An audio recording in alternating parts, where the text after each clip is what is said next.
నమస్తే రమగారు. నమస్తే జయ. రమగారు, మనకి ఇంట్లో పాజిటివ్ ఎనర్జీ ఉండాలని కోరుకుంటాము. మనకు అర్థమైపోతుంది ఒక్కొక్కసారి ఎందుకు నెగిటివ్ ఎనర్జీ ఉంది ఇంట్లో, ఒకలాంటి ఫీల్ వస్తుంది. అది మరి మనకి ఆ ఫీల్ నిజంగా అనిపిస్తుందో, అది నిజమో కాదో తెలియదు, కానీ అనిపిస్తూ ఉంటుంది. అంతా పాజిటివ్గా ఉండాలని కోరుకుంటాం కదా. నెగిటివ్ ఎనర్జీని ఎలా మనం తోసేయాలి, రాకుండా ఎలా చేయాలి? మన ఇళ్లలో సామాన్లు ఉంటాయి జయ, బాగా ఒకటి. ఈ నెగిటివ్ పాజిటివ్ ఇవన్నీ కూడా మన మనసు మీద ఆధారపడి ఉంటాయి. అంటే నిజం కాదంటారా? కాదని కాదు, మనము ఎలా ఫీల్ అవుతున్నామో దానికి అనుగుణంగా మన ఇంట్లోది మనకు కనపడుతూ ఉంటుంది. ఓకే, మన స్థిమితంగా ఉన్నామనుకో అంతా బాగానే ఉంటుంది. స్థిమితంగా లేదనుకో ఇదంతా చెత్తగా ఉంది, అందుకే అది బతికి ఇలా తగలబడింది అనిపిస్తుంది. ముందు మనసు స్థిమితపరచుకోవాలి, ఇళ్ళని శుభ్రంగా ఉంచుకోవాలి జయ. ఎప్పుడూ కూడా శుచి శుభ్రత అంటారు, వాకిల దగ్గర నుంచి మొదలుపెట్టి.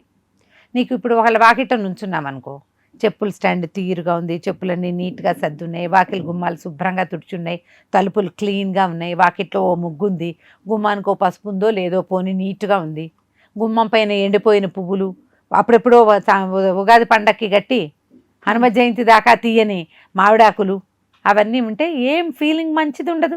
అవును, మనకి ఫీల్ రాదు. ఇప్పుడు వాళ్ళకైనా పైగా వాటి నిండా దుమ్ము ధూళి బూజు దరిద్రంగా ఉంటుంది. దుమ్ము ధూళి బూజు ఉండనివ్వకండి, కానీ దీన్ని ఓసీడీగా మాత్రం పరిణమించనివ్వద్దు. ఓసీడీ కింద పరిణామం చెందేస్తుంది అది. అట్లా కాదు, 10 రోజులకి వారానికి ఒకసారి వాకిళ్ళు గుమ్మాలు శుభ్రంగా తుడుచుకోవటం, రోజువారీ వాకిలు కడిగి ముగ్గేసుకోవటం, వాకిలి తలుపులు నీట్గా ఉంచటం. మీరు గుమ్మంలోకి వెళ్తుండే నీకు పాజిటివ్గా ఉంటుంది. వాకిలు చక్కగా కళకళలాడుతుంటే బాగుండదు, కొత్తగా వచ్చిన వాళ్ళకి బాగుంటుంది, మనకు కూడా హాయిగా ఉంటుంది. ఇంట్లో సోఫాలు కానీ కుర్చీలు కానీ చిరిగిపోయినవి పాతవైనా పర్వాలా శుభ్రంగా ఉంచండి. చిరిగిపోతే వాటిని కుట్టించండి, అవి కనపడకుండా దాని మీద ఏదైనా వేసి పెట్టుకోండి.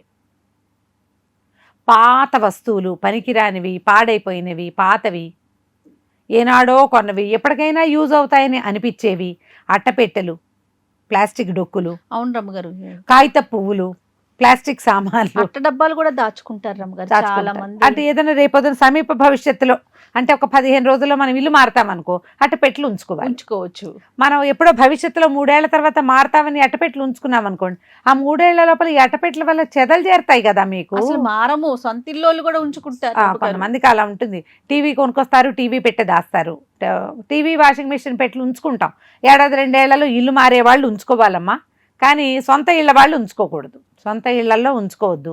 ఇక ప్లాస్టిక్ కవర్లు, ప్లాస్టిక్ సామాన్లు, దానికి దీనికి వచ్చిన గిఫ్ట్ కవర్లు, గిఫ్ట్లు, ఎక్కడి నుంచైనా ఫుడ్ తెప్పిస్తామా ఆ ప్లాస్టిక్ డబ్బాలన్నీ పూల్ చేసి పెట్టుకుంటారు. ఎవరికైనా ఏమైనా ఇవ్వడానికి పనిచేస్తాయి. ఫుడ్ గ్రేడ్ ప్లాస్టిక్ అయినా 1-2 టైమ్సే యూజ్ చేయాలి, అంతకంటే చేయకూడదు. అక్కడి నుంచి ఓ మిక్సీ మారుస్తాం, పాత మిక్సీ ఇంట్లోనే ఉంటుంది. మిక్సీ జార్లు కొత్తవి కొనుక్కుంటాం, పాత జార్లు ఇంట్లోనే పెట్టుకుంటాం. వాషింగ్ మిషన్ కూడా పాడైతే కొత్తది కొనుక్కుంటారా, పాతది ఎవరికి ఇవ్వరు, అది పనిచేస్తుంది అంటారు. దానికి ఇస్తే ఎవరికైనా 500 వస్తుంది, 500కి ఎందుకు ఇవ్వడం అని ఇంట్లో నువ్వు ప్లేస్ ఇవ్వట్లే, దానికి ప్లేస్ ఇస్తావు, దానివల్ల ఉపయోగం లేదు, అది రోజు నీకు అడ్డొస్తుంది. కొన్నాళ్ళకి అది నెగిటివ్ ఫోర్స్ కింద మారుతుంది. అన్నీ అంతే జయ. ఇల్లు క్లట్టర్ తోటి ఉంటే అదంతా కూడా నెగిటివ్ ఫోర్స్గానే డెవలప్ అవుతుంది. మంచాల కింద సామాన్లు పెట్టుకోవచ్చు, మనకు స్పేస్ లేదు, మంచం కిందే పెట్టుకుంటాము. ఏదో వాస్తురీత్యా పనికిరాదని ఈ మధ్య 3-4 చోట్ల విన్నా కానీ నేను ప్లేస్ లేనప్పుడు ఏం చేస్తాము, నేనేమనుకుంటా అంటే మంచం కింద శుభ్రంగా ఉంచుకో, ఎప్పటికప్పుడు చెత్త పెట్టకో, సామాన్లు పెట్టుకో. సామాన్లు పెడతాం, ఎప్పటికప్పుడు తీసి తుడుచుకుంటూ ఉంటే దుమ్ము లేదు, బూజు లేదు, బాగానే ఉంటుంది. మన వస్తువులేగా, అదేమి వేరే పదార్థం గ్రహశకలాలు కాదుగా, మన ఇంట్లో వస్తువులే. శుభ్రంగా నీట్గా అల్మార్లు ఎవరాయి దెబరాయిగా లేకుండా బట్టలు శుభ్రంగా ఉండటము, అల్మార్లు నీట్గా ఉండటము, వంటింట్లో సామాన్లన్నీ సజావుగా ఉండటము. పాతదైనా పర్వాలేదమ్మా, కానీ యూజ్లో ఉండాలి. వాడని వస్తువులని పేర్చకండి. ఓకే, ఇది నెగిటివిటీ. తెల్లవారు లేవగానే ఇల్లు శుభ్రం చేసుకోవటం అనేది ఒక బృహత్తర కార్యక్రమం కింద పెట్టుకోండి. 10 గంటలకు మీరు ఇంట్లో నుంచి బయటికి వెళ్ళిపోయారు అనుకుందాం, సాయంకాలం 6ంటికి మీరు వస్తే మీ ఇల్లు లేచిపోయిన కొంపలాగా ఉండకూడదు, మనుషులుండే ఇల్లులాగా అనిపించాలి మనకి. అంటే దానికి తగినట్టుగా ఏదో ఉంచుకోవాలిగా మనం. అంతే. పిల్లలు జల్లలు ఉన్నప్పుడు, కొంచెం చిన్న పిల్లలు ఉన్నప్పుడు ఎవరాయి దబరాయిగానే ఉంటుందమ్మా ఇల్లు, అది తప్పదు కదా.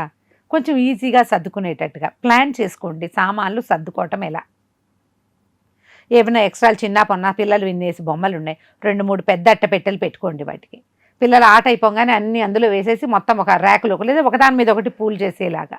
హ్యాపీ ఆర్గనైజర్ ఆర్గనైజింగ్ ఐడియాలు మీకు ఇంటర్నెట్లో కోకొల్లలుగా దొరుకుతాయి. మేము ఒక హ్యాపీ ఆర్గనైజర్ తోటి మా గది సర్దించుకున్నాము, అవును, గది సర్దుకున్నాం.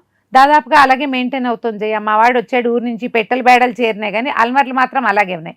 పుస్తకాల ర్యాకులు నీట్గానే ఉన్నాయి మావి. నేను తీసుకుంటూనే ఉన్నా బుక్స్, కానీ ప్లాన్డ్గా మళ్ళీ పెట్టుకుంటున్నాను. అల్మర్లు కూడా బాగున్నాయి. అలాగే ఇలా ప్లాన్ చేసుకోండి. దీనివల్ల ఏమవుతుంది, ఇంట్లో చెత్త చేరదు, ఇల్లు క్లీన్గా ఉంటుంది. అప్పుడు మీకు ఇల్లు శుభ్రంగా ఉండేసరికి ఆర్గనైజ్డ్గా ఉంటే ఆలోచనలు కూడా అలా క్లట్టర్గా ఉండవు, చెత్తగా అయిపోవు. అవును. ఈ డీక్లట్టరింగ్ ఐడియాస్ తోటి ఏంటంటే ఎప్పటికప్పుడు ఇల్లు క్లీన్ చేస్తామనుకోండి. శనివారం పెట్టుకోండి. సాటర్డే కొన్ని చెత్త సామాన్లు, పనికిరానివి, ప్లాస్టిక్ డబ్బాలు, ప్లాస్టిక్ చేరేవండి, బయటకు వేసేసేయండి. మీకు ఇల్లు ఫ్రీగా ఫీల్ అవుతారు. ఆలోచించండి. తప్పకుండా. బట్టలు కూడా ఎవరికైనా దానం చేయండి. పాత బట్టలు చిరిగినవి మరిగినవి ఇవ్వకండమ్మా, అది తప్పు. శుభ్రంగా ఉన్నవి ఇవ్వండి. చిరిగినవి తుడుచుకోవడానికి వాడిచ్చేసేయండి, పారేయండి బయట. ఎవరికైనా వాళ్ళు వాడుకుంటారు, ఏవి తుడుచుకోవడానికో వాటికో వాడతారు కదా. అనవసరమైన కొనుబళ్ళు చేయబోకండి.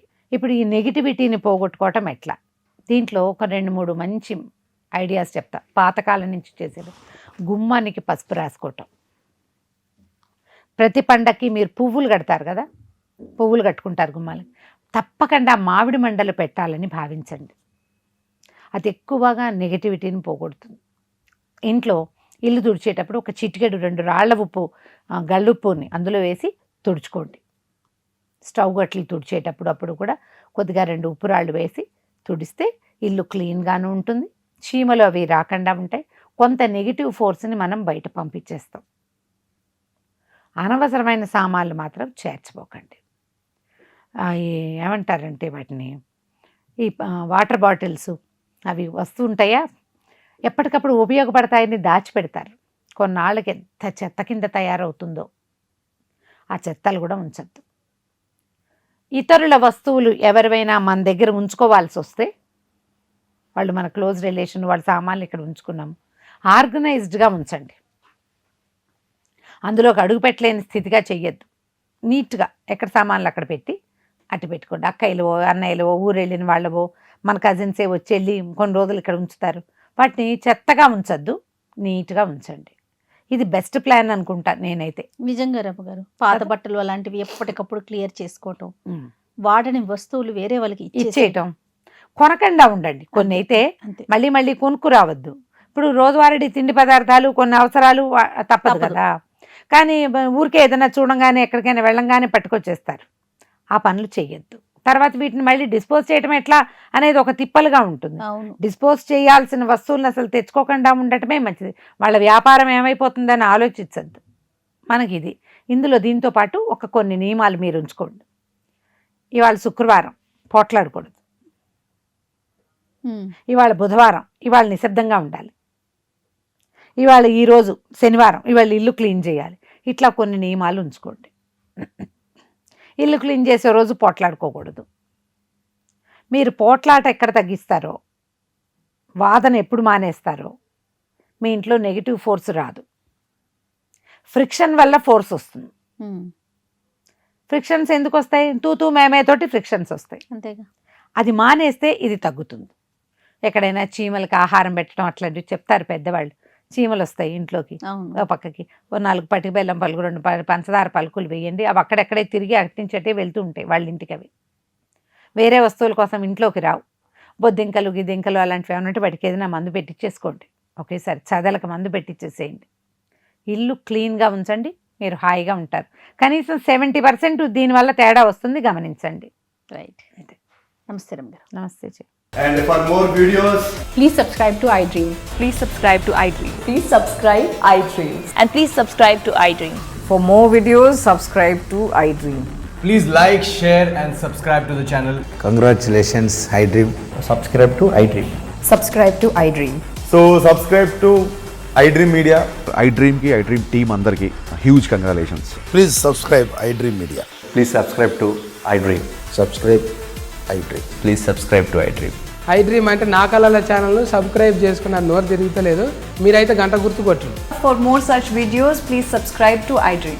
Subscribe to iDream. Please subscribe to iDream. Please subscribe iDream Media. Please do subscribe to I dream. Please subscribe to iDream Media. For best entertainment and information, please subscribe iDream. And don't forget to subscribe to iDream.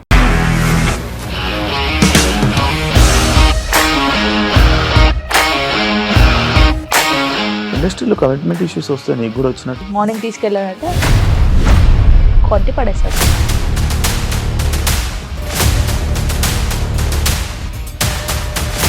ఒక్కళ్ళు కూడా చూడలేదు ఈ cinema అని చెప్పడానికి కూడా చాలా ధైర్యం కావాలి. అది నిజం కదా, దాంట్లో ధైర్యం ఏంటి ఇది? నెక్స్ట్ డే ప్లేట్ మార్చేస్తే తప్పు కదా. As of now we are comfortable this అని నేను అనుకుంటున్నాను. రష్మిక గారిది మీది ఒకే ఊరంట కదా. నీకు కోపం వచ్చిందంటే బాగా తిట్టేత్తరా? తిట్టేద్దామండి. నిజంగా గేమ్ ని ఎలా చేంజ్ చేయగలిగారు? ఏపీఎస్ఎఫ్సి వాళ్ళకి 6 నెలల్లో నేను 6 లక్షలు కట్టా. బిజినెస్ చేయాలనుకుంటే it is as difficult as riding a tiger.